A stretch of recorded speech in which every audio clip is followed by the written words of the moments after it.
Oh, so you want to learn how to do that? Well, let's take a look.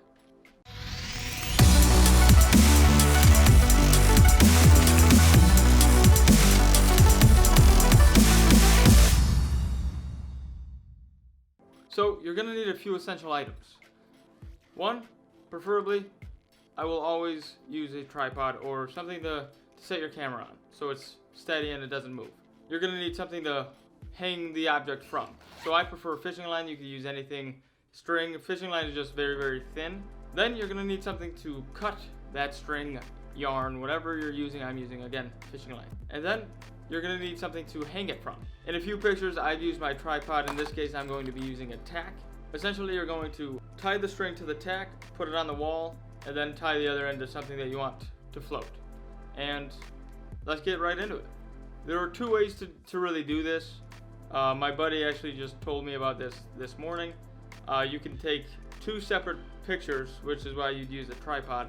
The first picture is just going to be the background, and then the second picture is going to be the object floating. And essentially, you'd go into Photoshop, put both images together, put just the plain background behind the floating one, and just erase the string, yarn, whatever the case is. I'm going to be using the content aware fill tool. Essentially, what you have to do is take the picture of the floating object, and then you're going to put it into Lightroom. I just want to put it into Lightroom so I can edit it to my liking.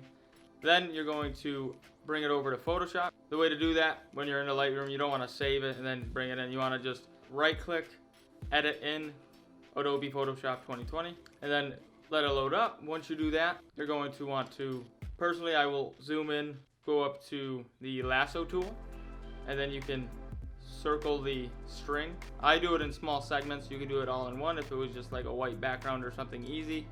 I will circle the small portion. You'll go up to Edit, Content Aware Fill, click Enter, and you can always brush away the green, or you can brush more green into the square so the software just has more area to go off of. And then you're gonna just do it a couple times, make sure everything is good. You can also use the clone stamp if there's a little bit of error, but if you do it properly in small segments, you shouldn't have any sort of error, and that is how I essentially got that image. Then afterwards, you can post it wherever you want to, but first you're gonna go to export, so File, Export, and then export it to your liking. Or if you did the edit in Photoshop from Lightroom, all you have to do is hit Control or Command S, and that'll save it automatically and bring you right back to Lightroom. And then from Lightroom, you could export it as normal. But that is all that I have for you today, just a little bit of how you float any sort of object. And it is very, very simple, very easy, very clean. And if you like this sort of video, feel free to hit that like and subscribe button. But more importantly, thank you guys all for watching if you got this far. I appreciate each and every one of you. But without further ado, I'll see you guys in the next video.